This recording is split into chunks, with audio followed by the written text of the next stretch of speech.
Welcome to Side Alpha Leadership, a podcast where leaders can share their experiences and discuss what leadership means to them. I'm your host, David Polikoff.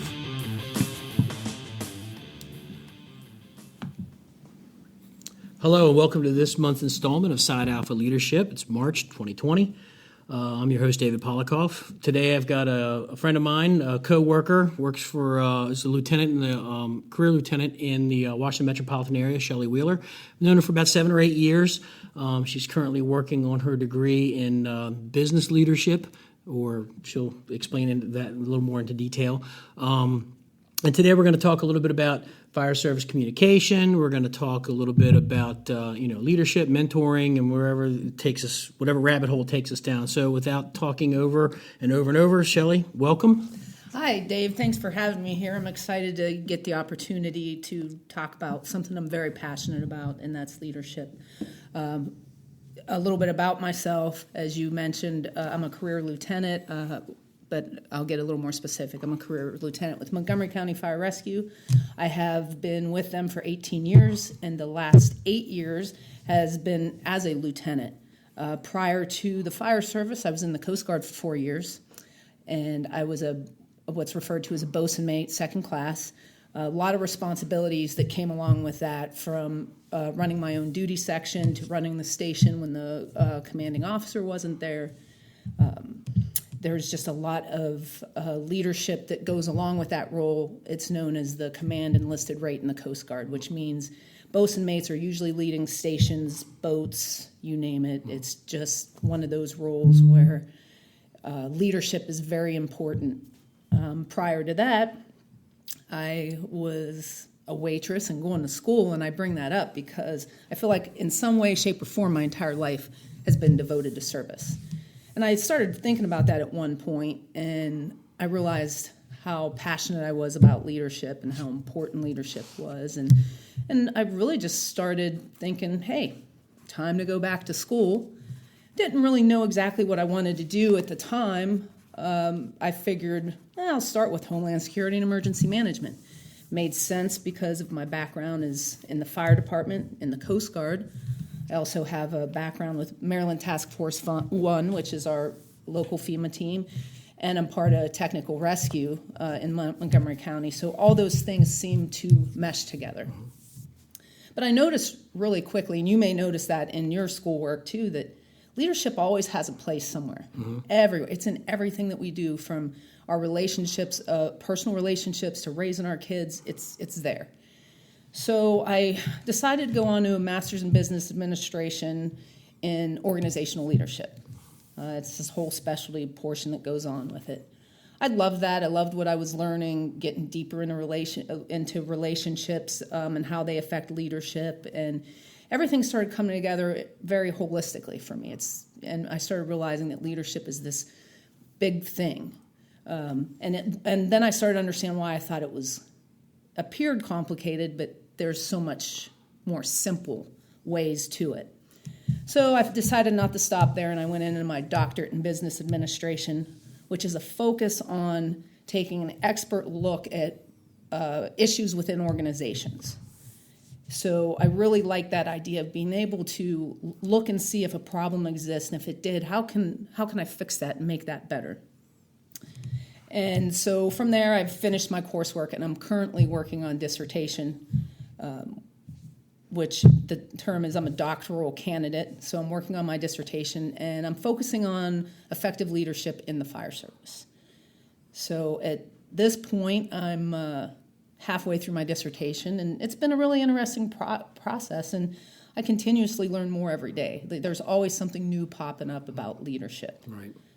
And, I'm always following down some rabbit hole or another, chasing it. Right. And I know when you and I talked, you had said that there's when we first talked, I said, oh, yeah, leadership, there's 4 or 5 styles, and you kind of laughed and said there's 65 styles, and it's constantly growing. So we'll talk about that in a little bit. Let's go back to you were a waitress before entering the Coast Guard, or both? Before. Okay, so you enlisted in the Coast Guard because you didn't want to be a professional waitress. I get that. what did you learn in the Coast Guard? You know, I know in any military organization, you are you are learning leadership whether you know it or not. And as you move forward in the ranks, you're going to be taking on more and more responsibility. So, what did you learn leadership wise that you found can cross over into what you're doing now in the fire service? And is there a clear path? Is it kind of muddy, or can you kind of cobble it together and use it in the fire service based on what you learned in the military and whatnot? Good questions, and I'll start with this. It can definitely blend together. It can overflow, and the reason why there's a lot of studies out there that support this. A lot of my research has supported it. I feel like my experience has supported it. Kouzes and Posner, the seminal authors, they've researched leadership for over 30 years, and they have some really great work. So what they say, and what a lot of other research says, is although the context of leadership has changed, we'll just talk over the last 30 years, although the context has changed, the content has not. So what that means is the context slightly changes from organization to organization, from the Coast Guard to the fire service to a business somewhere. The context changes because we view different traits and behaviors as what are important to us that accomplish our shared visions, our goals, our aspirations, who we are as a culture. So that just changes a little bit. If you don't get in the weeds with that and you buy into the next level, like for instance, me leaving the Coast Guard and going into the fire service, I went through the fire academy, and the values were a little different. They kind of paralleled the Coast Guard, but then they were just a little different. But to me, leading was the same. Mm-hmm. Leading comes down to what a lot of modern theory proves and a lot of research proves, that leadership is a relationship. And it's a two-way relationship between a leader and a follower. I'll try not to get too in the weeds about how I feel about following. A lot of research, a lot of authors, a lot of people try to make following sound like a terrible idea. I mean, you can't be a leader if you don't have a follower. Exactly. Right. And so I kind of created this idea of a leader-follower continuum. Mm-hmm. And we have to learn to lead. We have to learn to follow before we truly learn to lead. And so I refer that back to something called humility, which is important. It's always somewhere in an organizational context of a top trait or behavior, whatever you want to call it, but humility is always there. And what is the best way to learn humility than to learn how to follow others, regardless of rank, time on the job, or any of those things? We have to be able to do that. So now I'll go back to the Coast Guard and talking about boot camp, and maybe try to give you an idea of how they're similar but different as going through the academy at the fire service. So when I went to boot camp, I was away from my family. I can't even remember how many weeks it was now. Right. Total shutdown from my family. It was a total indulgence of the U.S. Coast Guard culture. That was it. And the people that I was with, I had to learn to get things done with. I had to learn to, in tight spaces, have mutual respect for them. We had to establish relationships so we could succeed as a team. Now, we're running for those phone calls when 4 or 5 weeks in, you get to call your family for the first time. Let's forward to the fire service, and I hope I'm not getting too confusing here. When I went to the the academy for the fire service, I go 5 days a week from 0700 to 1700. Sure, I'm getting a little bit of that culture in there. I'm accepting a little bit of it. I'm learning to forge these relationships with my classmates, but not on the same level as I did in the Coast Guard of total dependence. Right. Now, we can't really help this as the fire service. I'm not saying it's a negative thing. It's the best thing that we have, and it does build something. But for me, what I have taken from the Coast Guard all these years later, the three things I always remember is honor, respect, and devotion to duty. That has followed over to me in the fire service. And while, we talk about values and everything in the fire service, I just honestly feel that deeper fulfillment was in the Coast Guard because I lived it and shared it with this group of people. Now, what I found in the fire service is that grows over years within our culture and being in firehouses and developing relationships. So I think for me, that's how we can, kind of piece them together Right. where they're the same but yet a little different. Right. I mean, does that make sense? Yeah, and I know, talking with other people that have been through, some type of military style basic training or boot camp, you're living with those people, you're showering with them, you're eating with them, you're sleeping with them, you're doing all the things that you're learning, you're with them 24/7, not 365, but 24/7. With the fire service, you're doing the 5 days a week, and at 1,700 hours, you go home, and you're detached from the people that you're with until you come back the next day. And you're learning more of how to work as a team, because I do teach. I am an instructor up there. So you're learning to work as a team with different cultures, with different attitudes, with different age groups. I know the one thing with the military is most people that go into boot camp are roughly the same age, where in the fire service, you could have somebody who's 50 years old going through the fire service for the first time. So there's an age gap, but it really starts to hit home, like you said, when you finally get your station assignment, and then that's your second family, basically. A third of your life you're spending with those 5 to 10 people 24 hours a day. And that's where you start building those bonds and start working off each other and understand each other's idiosyncrasies and differences and things like that. And I know I'm oversimplifying it, but I think that's what you're saying. Whereas in the military, you're getting that right away. That's being front-loaded right away. And then you take that with you wherever you go, wherever you're posted. Yes, and that's not to say that the military is perfect, because wherever you go and wherever you're posted, you nailed it. With the fire academy analogy of, you may have someone in there that's 50 years old and someone that's 18 years old. And that creates some difficulties, let's face it. So, you come out of, we'll say, Coast Guard boot camp, and then you go to your first duty station, and it's filled with a bunch of individuals with different backgrounds, different thoughts on how they view things, different amounts of time on the job. So you got the salty guy or gal, and then you got the one who's the newer person that's more up on, hey, we need to be nice to each other, however you want to look at it. And so we are constantly going to find that in any organization that we're in, fire service, military, business, it doesn't matter, because people are different, which is why the context of leadership can change from a culture, but the content of what people want remains the same. And that content is a relationship, mutual respect. And I might digress a little bit here, but what I find it interesting is we talk about our families, our significant others, what human beings are. We are cultural creatures, right? We are used to forming relationships and making communities. And we do that, and we do that in our families, and we do it with our kids. But somehow when we get to work, we tend to think we don't need to have a relationship with the people that we work with, that we can just lead with an iron fist and a hierarchy. Right. Hierarchy is important, especially in our job, because we have to keep people safe. But that does not mean that a relationship can't exist. Right. I think it's changed. When I got hired a couple of years ago on the job, when I came in as an 18-year-old kid, I'm working with guys that are 11, 12, 13 years older than I am.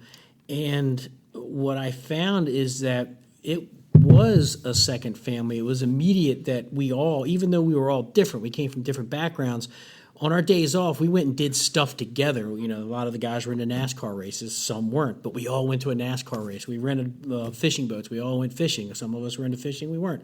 So it was a true second family culture. And I know it does happen in some stations, but I don't think it's like it used to be.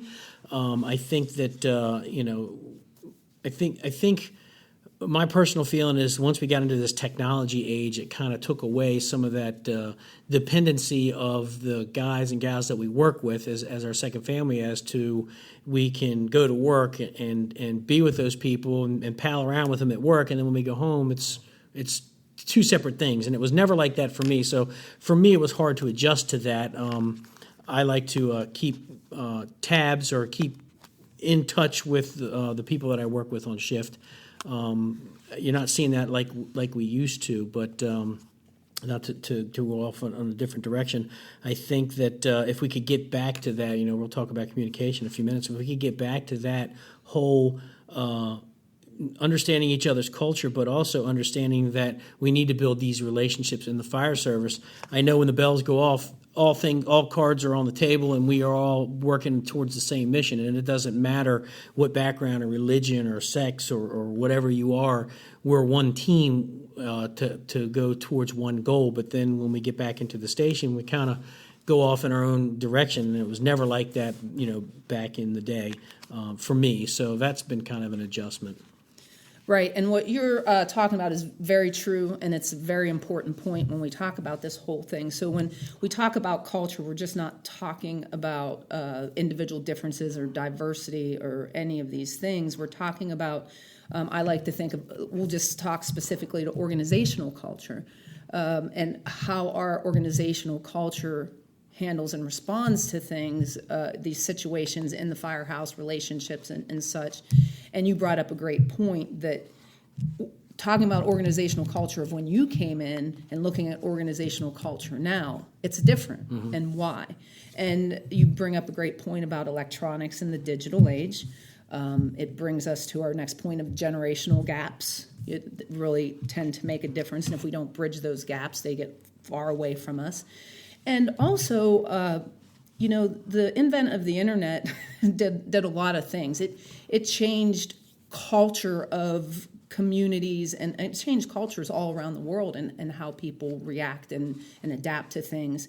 And there's just so much to that element of it. That's why it's difficult for me to talk about effective leadership without addressing the issues associated with different cultures, because we just view things a little different. Right. And I think that's where the younger generation is now. We talk about, we hear a lot, and we've all been there, and every generation does it. It's like, oh, well, back in my day, and we talk about what they define as a group of people now called millennials, and we tend to get trapped into that what would you call it, that title or whatever that right. they assign to them. And interestingly, when I look at that, the millennial generation, it depends on what you read, but they were putting them from a certain time frame that they were born in, from the ages of 22 to 35. It's a broad age. Yeah, and think about how different you are as 22, and then you get married and you have kids, and then at 35, how much more mature you become. So it's kind of unfair, and you can understand why people get frustrated. But I think that frustration comes from all sides, because we don't understand where they're coming from, and they don't understand where we're coming from.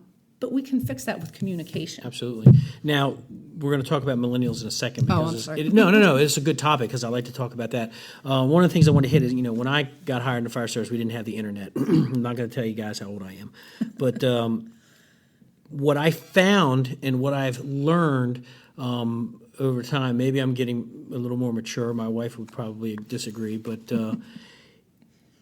when we wanted to know something, we talked to each other. Hey, what do you know? Mm-hmm. Hey, what do you hear? And this and that. Now, if you want to know something, you just get on your phone. And there's that lack of communication, that direct contact of what do you do. Guys that know me, when I come into the firehouse, the first thing I'll say is, what kind of rumors y'all hear? What do y'all hear? It's the first thing I ask. Because I want to engage in a conversation, whether they know what I'm doing or not. I'm letting my secrets out. But I do that when I walk in, because I want to talk to these guys one-on-one and to hear what they have to say. They're putting their phones down. They're not on the computer. They're not watching TV. And then we just kind of start talking about stuff. And I find that I really enjoy doing that. And I've told people, I said, you want to talk about firefighting stuff, you'll not get rid of me. I'll sit at the kitchen table all day. But I think that the age of electronics is a double-edged sword. Everything in the world that we want is at our fingertips now. Anything that we want to know, I can ask Alexa or Google, something, how to spell a word, and she's going to spell it out for me, and do math problems for my kids' homework. But when I first came in, we had TV, and that was it. And we had MTV, actually, when they played music. So we would be able to talk to each other when we wanted to find out stuff that was going on. And then when the battalion chief would show up, he would talk to us and tell us what's going on, because we had no idea what was going on. We didn't have email. We had to wait for something to come in the interdepartment mail, like a Xerox copy piece of paper that told us what the new rule is. Moving forward with a little bit about millennials, and it's one of the things that I try to talk about a lot with people. When people talk about, these millennials, they don't get it and this and that, and I tell them, I said, it's more of, you have to think about where they're coming from, what they're used to. They are used to having things in their hand to be able to find out all the information, to know the why. And I know you and I have talked about this before, and to not oversimplify it. I find that when you tell people why you want things done, why things are the way they are, why things are done the way they are, you give them all that information, you preload that information, they're never going to ask you questions about it ever again because they'll know. And I say you got to pre-front the reason why we do things so they're not asking those questions on the fire ground. I find that they're no different than I was when I was 18 years old, because the older people that were there were looking at me like, oh, look at this 18-year-old kid, And now, Right. you move forward and you got 18-year-olds that are coming out now. They're just different, but they crave to have that information. They want to know all of it. They want to know the outcome right off the get-go. Are you finding that? Am I right? Am I sort of in the ballpark? I think you all are in the ballpark. And again, we can go back to generational changes, because the generational changes are a result of cultural changes over everything that we see. And we have so much information at our fingertips. People are just coming up with different perspectives day by day, and they have these different thought processes and everything. And really the best way to get people on board is to engage them, is to tell them why, and it goes right back to that communication thing. When you tell people why they have to do the job, we feel nowadays we're like, we shouldn't have to. You see this rank right here, this is why. But that's a detriment to us in one very specific way, and that's decision making. If we don't tell people why, we are not only not creating future leaders, we're also failing to give people the ability to make decisions. Right. It is nice to have a little shortcut list of what to do and the how-tos and the acronyms, but it has to go deeper than that so people really understand why they are doing what they are doing. So when they make a mistake or whatever, they understand really that mistake more, can correct it and move on and just make better and better decisions. Decision making is like leadership. It's developmental. We have to learn to crawl before we learn to walk, before we learn to run. Everything we do as we learn in life, that's the way that it goes. People could argue that, but I don't know how you can argue that something is just a basic building block to the next thing. And when we talk about decision making, and I've talked to a lot of people in the field, and I ask them, why are people afraid to make decisions in general in the fire service? And the number one answer I always hear is, they're afraid they're going to get in trouble. And then I go down that hole. Who's getting in trouble? Tell me who's getting in trouble. Throw me in a for instance, and they don't have anything. So why do you think that we have an issue in our fire service of people afraid to make decisions? It can't be because they're afraid of getting in trouble. Is it because we didn't teach them how to make decisions? We don't have, for lack of a better word, a decision model, a decision tree, or whatever. I think we're missing the boat with some leadership training early on. That's something that I've talked about quite a bit. But why do you think that people are kind of shy? Not all, but some people are kind of shy at making decisions. I think, and I don't know if it's part of a fire service culture or maybe an overall organizational culture at all. I would bet that it's in every organization. I've seen it happen in the Coast Guard.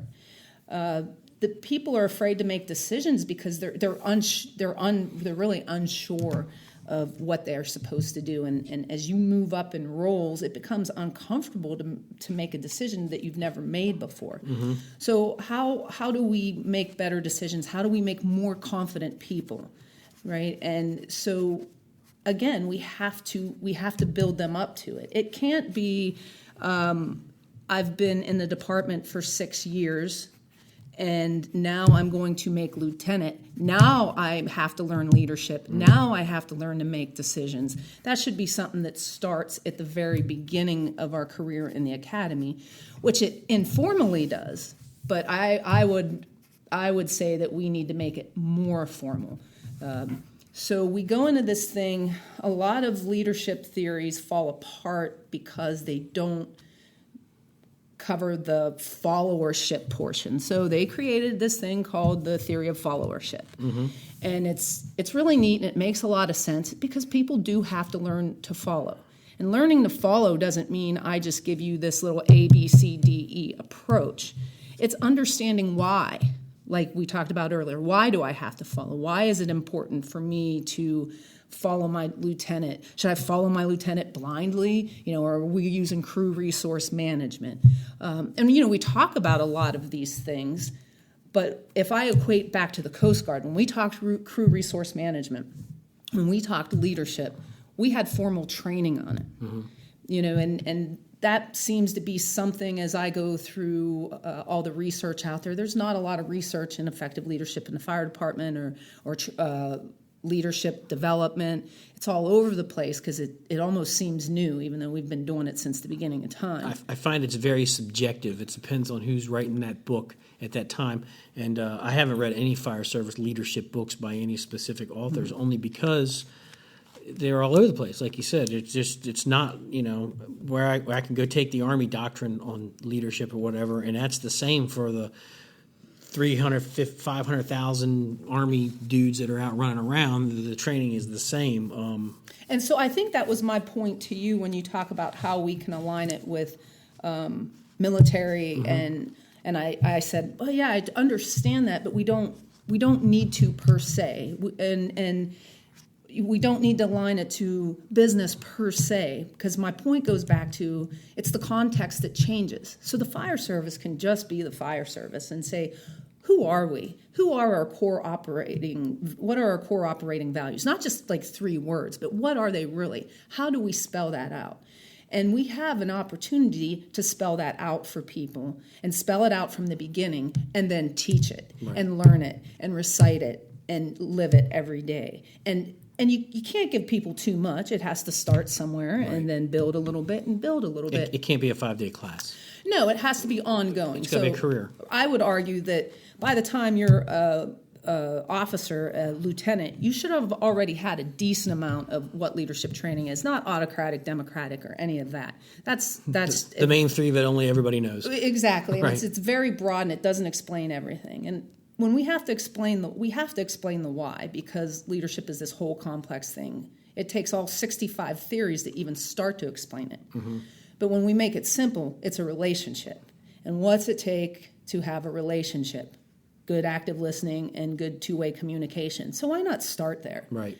And then when we become lieutenants, then we start talking about better decision making things, really exercises where we write who we are as a leader and then talk to our peers and other people and see their perspective and understand that at that point we should be understanding that there's different perspectives, but let's not rely on one because it won't work, because every person is an individual. So we have to constantly adapt our style, our traits and behaviors a little bit to meet that person that we're leading and make them willing to follow us. Right. I mean, does that make sense? Yeah, absolutely. So we talked a little bit about, with the ranks and how much time we have. And do you think that we can move through the ranks a little too quickly, or have that opportunity to move through the ranks a little too quickly before grasping what things that we need in order to be good leaders? I personally think so, because right now we don't have what we just talked about. Right. We don't have that skill building in place, and we can't keep holding off of, what traits, what behaviors, whatever. There's a lot out there that tells us. Mm-hmm. And so my particular dissertation on effective leadership in the fire service focuses around Kouzes and Posner, who have 30 years of research that say, hey, these are the 5 practices. This is why we can see it. We can see it aligning with the top traits or behaviors that organizations of all types and sizes around 6 continents around the world all say, this is it. These are the things. They might change the rating, but this is it. So there's a lot of good research, if we know where to look at, that's out there that can start to allow us to develop that early on and give it to people early on. So I don't want to get too far away from the question. If we have that in the beginning and we're starting to build people and they understand what it means to lead and what it means to follow and a general idea how we get there, let's face it, mentoring, coaching, time and experience are the things that are really going to make you a better leader. But you got to understand why, too. You can't just say, hey, you have to have humility. Okay, humility. What's humility? Humility is doing the right thing even when no one's looking. Okay, how do I do that? It seems untangible. So you create it in the behavior. You create it in the academy. You know, what's our number one goal? Humility. Sounds kind of hokey, but that's why we went around in boot camp yelling things and saying things. And it took me 2 weeks to realize what eyes in the boat meant. Right. Eyes in the boat, eyes in the boat. Well, it meant that you have to keep your eyes in the boat looking all times at 360. Everyone takes responsibility for that boat navigating safely and not to take your focus off of what's important, basically. And so it's little things like that I'll never forget for the rest of my life. And to me, that's if we start there, we may be okay promoting a little faster. But right now, I personally feel that we're moving so fast that you go from, for instance, for us, we can go from Fire 3 to Lieutenant. It may work for some people depending on their background. They may have run a business. They may have been in the military. They may have that experience. But we don't know. Right. And so it works well for some and not others. Right. I think that if we had something in place, and this is what I had said to my old supervisor, I think that we need to start catching these people at between the Fire 2, Fire 3 level and start giving them some introduction to some leadership and decision-making courses and communications and things like that. Something that's a little out of the box for the fire service, but being able to kind of front load some of that knowledge so as they move forward, they kind of have that background. So when they go from Fire 3 to Master, or Master to Lieutenant, or Fire 3 to Lieutenant, it's not foreign to them. Exactly. And that's kind of where this whole podcast started, and that's kind of the stuff that I went out and talked to people, asking about their attributes and what they're looking for in a leadership, to be able to actually say, what do you think we should have in order to move forward? And I think riding backwards on a fire engine or driving an ambulance to ride in the front seat, making life or death critical decisions one day to the next, without having any of that training behind you or that knowledge is, I don't want to say dangerous, but I want to say that at best it's I think that it gets a little overwhelming, and maybe that's why they're afraid to make decisions, because they've never been taught how to.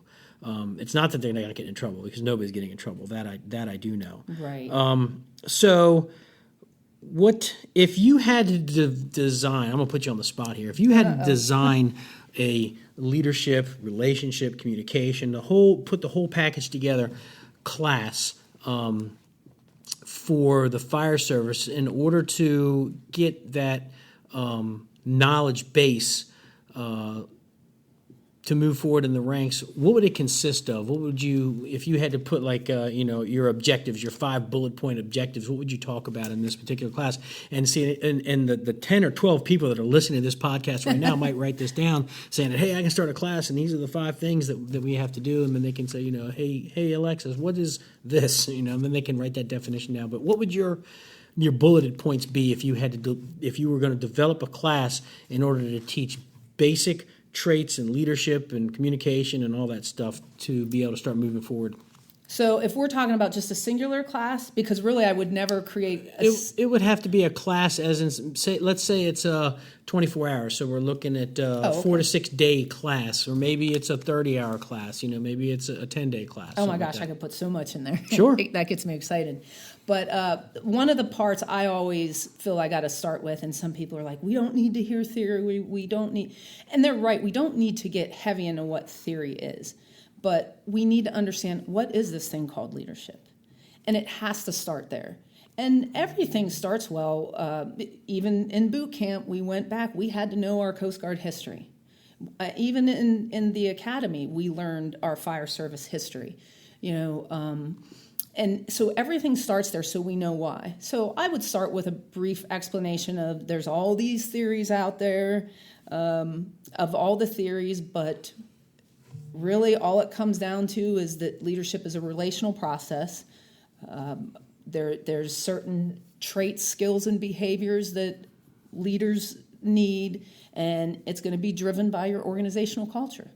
Of course, a lot of them stay the same. So I think I would talk about what is leadership, Why so many theories? That's a quick explanation. Why so many theories? Because they're trying to explain all that it is, and each individual theory just explains a piece of it. So I think we would talk about that. It would be very interactive. So it would consist of, who am I as a leader? Who was your favorite leader that you can think of? Now let's talk about it. What do all those people have in common, and of everyone in the class? What are the common traits? Let people see it for themselves. We have to talk about followership and what that means. We have to talk about what leadership means. And we need to really figure out a way to align it what leadership means to our organization, which means we have to agree on that. Or we can just go with the general context. Books and everything are great, but a lot of these books are written by the perspective of the leader that says, hey, I did a great job as a leader. And they have these varying backgrounds, and people love it. Generals write books. Oh, yeah, he ran this major war campaign, and he was successful. Well, that's great, and he may be a great leader. He or she may be a great leader, but it doesn't really, they weren't doing that alone. It took a team. Right. So teamwork is a very important element. And again, communication skills, good two-way communication. What is two-way communication, first off? And then active listening. What is active listening? I mean, what would you say if I asked you, what's more important, active listening or good two-way communication? I would think it'd have to be an equal part of both. Yeah, it would, but if we don't listen, you're never going to be able you're to never going to be able communicate. To. And so there's so many things out there. It's hard on the spot because I actually put a program together on my own just because. To go back to that question, any guy you ask, what's more important, listening or talking? The guy's going to get it wrong every time. No, you know what you guys would say? Huh? Right. Did you say something? Right.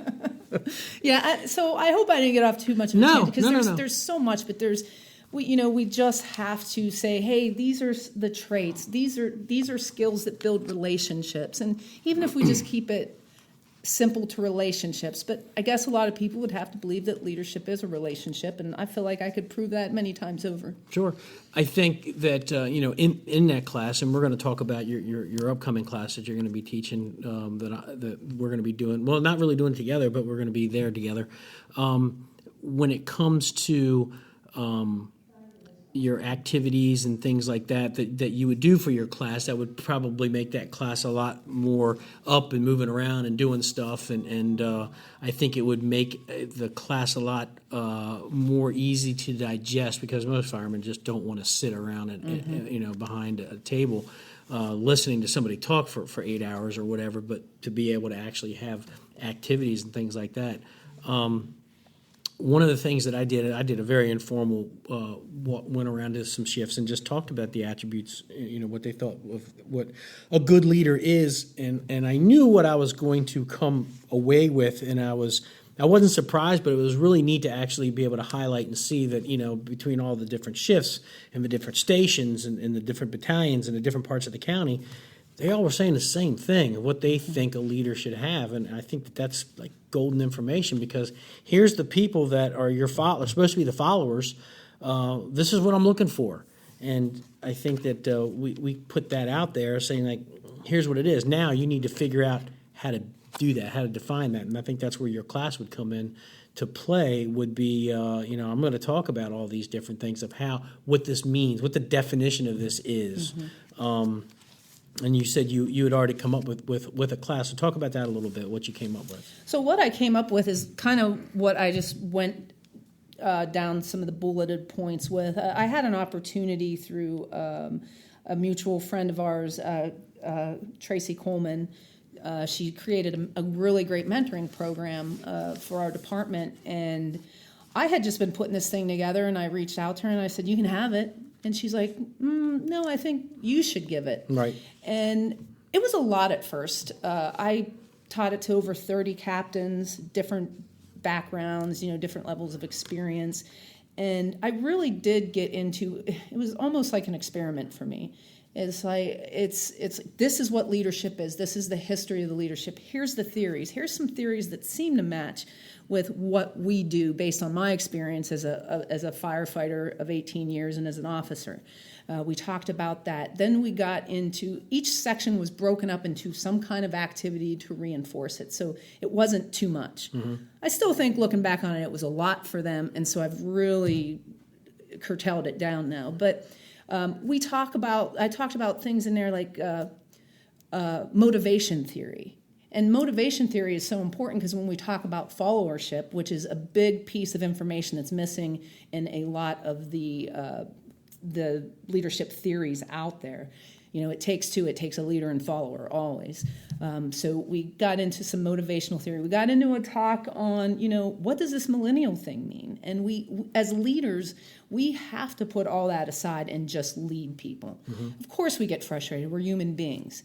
The human element is what makes leadership hard, just like the relationship of the element. Between when I'm talking to my husband, I'm saying the same thing that he's saying. He's saying it completely differently, and some days we work through it, and some days I'm like, I'm done talking to you. Right.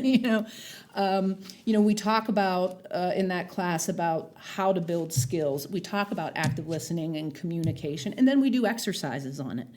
We do a lot of feedback with each other because that's really how we learned to be a better leader. I'm in a room full of 30 captains that I respect. They were truly engaged in it, and they were having fun with it.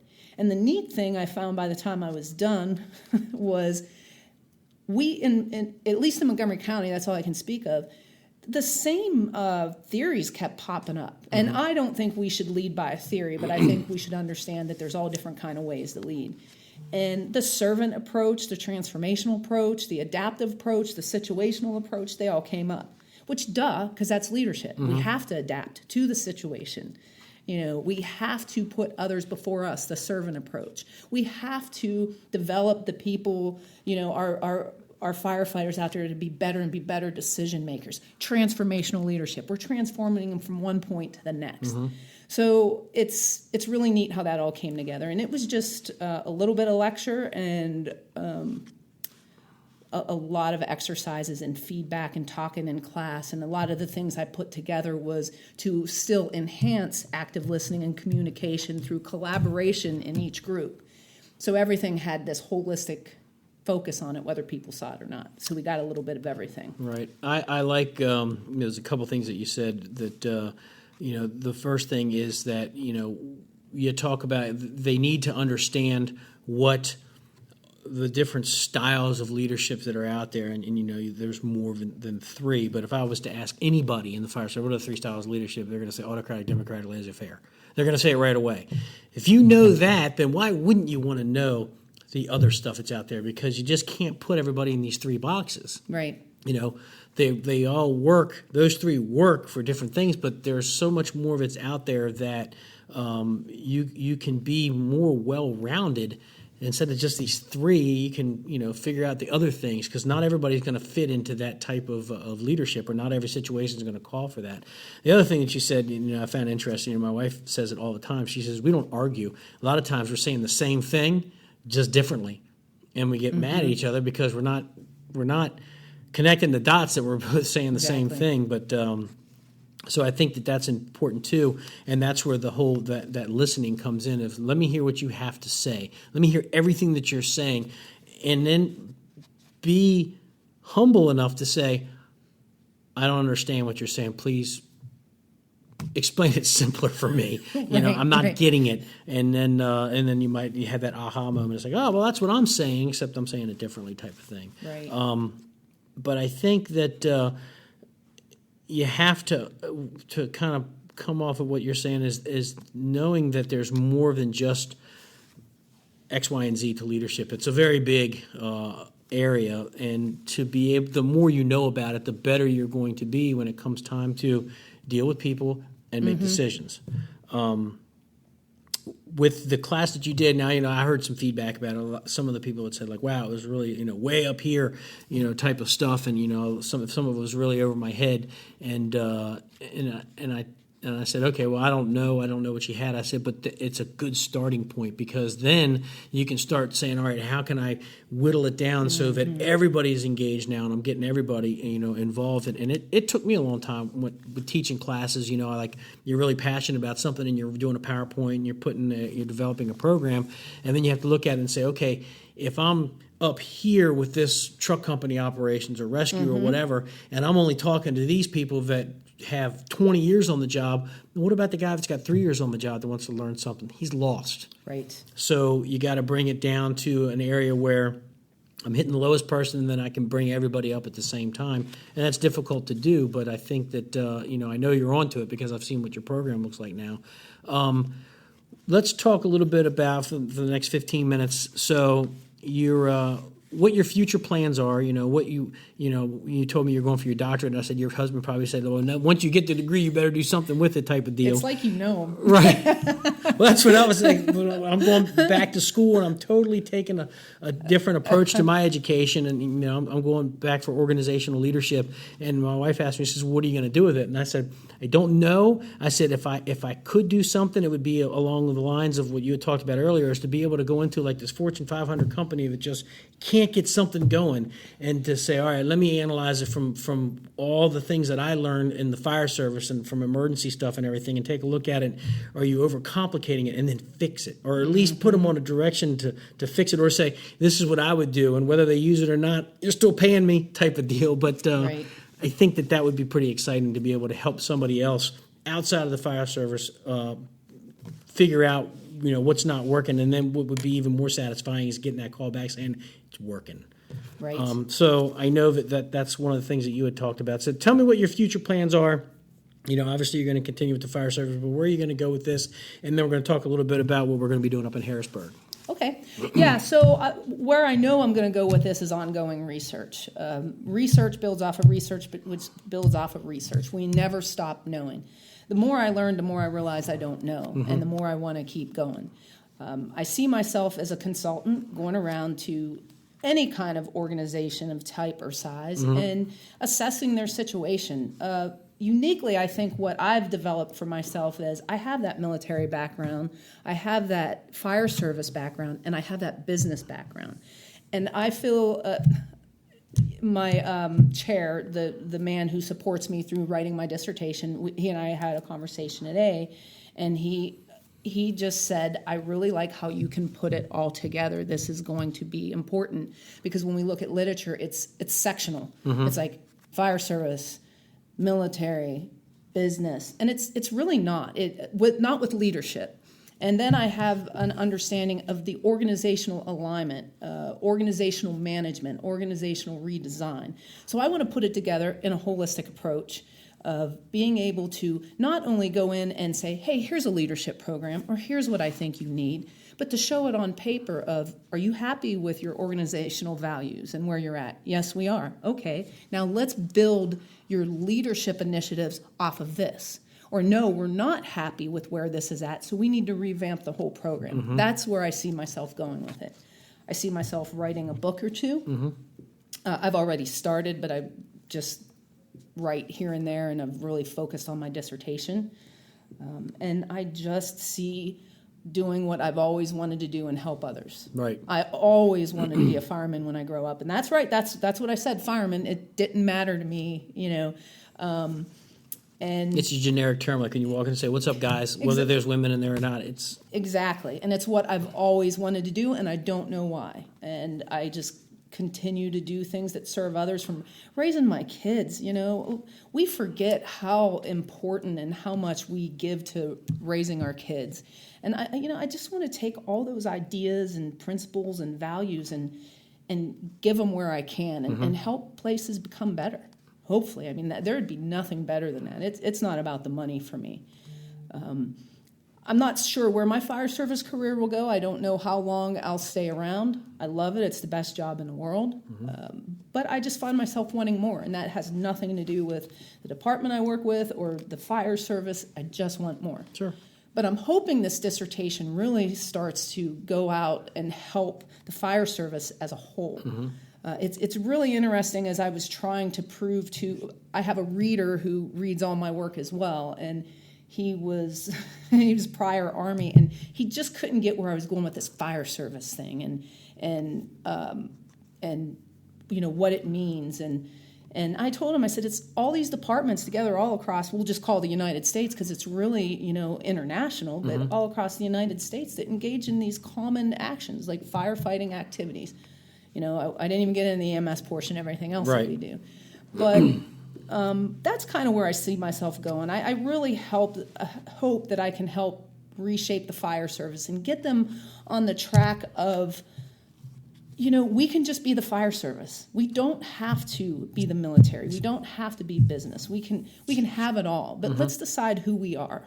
I mean, does that make sense? Yeah, and I think, I've said a lot of times, I like to see where the military and the fire service and the business world intersect. Oh, absolutely. And then where they intersect, is that a place where we can live? We can take a little bit from each of those particular areas and then, kind of meld that into something that we can move forward with. And that's where I look at it is I take my experiences as in the fire service and the things that have happened to me and decision making and problem solving and things like that, and to be able to look at something where why isn't this working, and look at it from a different angle, and then offer those suggestions on this is something similar that happened to me or that I know that happened, and this is how they worked through it. How and we'll talk a little bit about in the closing here. I know we're going to be going up to Harrisburg, and I'm going to be doing my command class, and then it was an 8-hour program, and it was funny because the guy that runs it, Brian Bastinelli from Harrisburg Fire Department, he's the battalion chief up there. I sent him a text message and saying, "Hey, you going to have me teach up there or what?" Because I had taught up there before, and he said, "Yeah." I said, "I got an 8-hour slot." And I said, "I don't know 8 hours worth of crap to talk about." I said, "But let me get right back to you." And that's when I called you up and said, "Hey, would you be interested?" So you're doing the leadership class, which is called. The funny thing is, I think I've named it so many times. Right. I think I recoined it for this class as effective fire service leadership. Yes, and you're doing I'm doing the first 4 hours. You're doing the second 4 hours. Same class, hopefully keeping the same people in there, and I'll talk about the incident command and how to track the incident and how to track your people and how to, in a sense, lead people into harm's way and have them perform, how you want them to perform, and then you're going to come in and throw the theory behind it. This is how it's going to happen, type of deal. And I don't know, this will be your first outside teaching for fire service? Outside of Montgomery County. I'm actually delivering a leadership presentation here next week for NASBLA, which is the National Association of Safe Boating Law Administrators. There'll be a lot of different first responders in there, from police to fire rescue to the Coast Guard to Army, you name it. These instructors teach on a national level for NASBLA boat programs, just different boat programs. And a good friend of mine, Dave Constantine, asked me, "Hey, why don't you just come put it together for me? Put it together for these guys." So again, that's one of my favorite things, to kind of adapt leadership to an audience. And so I'm just doing a quick, down and dirty 45-minute presentation on, hey, this is what leadership is, and this is why it's important. This is why it's so important to instructorship. Right. And that's really my plan for the Art of Firemanship presentation. I'm looking really forward. I've just heard great things about that anyway. I just heard that it's outstanding, so I'm looking forward to that. I'm looking forward to seeing your presentation and kind of wrap it together. I've really learned how to, especially as I've learned more, really to break this down into a more simple approach. Even if we're talking about 65 theories, it's as simple as, there's 65 different theories out there. Collectively, they may give you the whole of leadership. Right. But really, it's a relationship. You have to have a leader. You have to have a follower. Right, and it's not necessarily watering down what you have. It's more of presenting it so that everybody that's in that classroom is part of it. Yes. And that's one of the things that you'll find when you start teaching on the circuit for getting firefighters and chief officers in there specifically to hear. Some of them are just backstep firefighters. Some of them are instructors. Some of them are officers. So it's a wide array of people. And it took me a little while to learn that you got to tailor your presentation towards the whole audience, because you don't want to leave anybody behind. You want everybody to walk out of there saying that I really got something out of that. And I saw your presentation, and I think it's going to be a hit because I think it's going to be something that people have never had before. I've sat through some leadership classes at FDIC with some of my friends that were teaching it, and they had a different approach of how they were doing, bringing their leadership, but yours comes at it from more of a scholarly type, from school as opposed to from riding the fire engine type thing, and how it can all come in together. So, I'm looking forward to seeing that too. So, be a long day, but it's going to be an interesting day to say the least. And we may have 80 people in there, we may have 20 people in there. Who knows? But I think at the end of the day, there's going to be a lot there for people to get. Right. And to kind of start you on your way of hey, come here and you need to start networking right. with people. So I just don't want to scare people from when we use the word scholarly. It's not big words. It's not. It's just a lot of stuff backed on research, but a lot of it is from my experience and my point of view. I insert something in that program called the 5 Constants of Leadership, and all that's saying is leadership is constantly changing. So it takes the traits, skills, and behaviors of the leader, and they have to understand the follower behavior and what makes them follow, and they have to be able to be adaptable to that, to each situation and each person. And it comes down to 5 points that if we always think of that and we think of a leader-follower continuum to, make sure we stay humble and in our thinking process. I offer some quick down and dirty ideas too, because I know how important it is to have an idea, a quick look at something and a way to refer it back. And so a lot of it, it's not filled with big words or whatever, but it's filled with a lot of research. But still, a lot of it is from my experience in the fire service, and there will be a few, I think for only being 4 hours, I'm going to have to cut it down some, but there will be some interactive activities, right. Especially the most important ones. And people will leave with their own leadership inventory where they can rate themselves if they want to, and go from there and just start gathering more tools in your toolbox to be a leader. That's what makes you better. Yeah, and I know your presentation will connect the dots between, what you learned in school and what you've learned in the fire service, and it all comes together. So you'll be talking the same language as everybody else in that room. They'll understand what's happening. Like when we talk about NIMS, everybody's eyes glaze over, but yeah. It is part of the fire service, and I break it down into the most simplest terms so people don't get overloaded with NIMS, right. But what it means to them.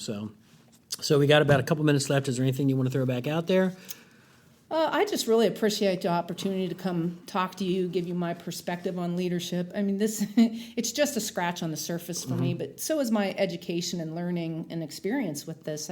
I'll be learning this my whole life. Sure. And so I really appreciate the opportunity that you've given me to get out and talk about it. I hope people find this stuff relevant. And anyone's willing to, if they want to reach out to me and talk, I always love talking about this stuff, and I could talk about it for ever and ever, I suppose. You can give your social media stuff out there if that's how you want them to contact you.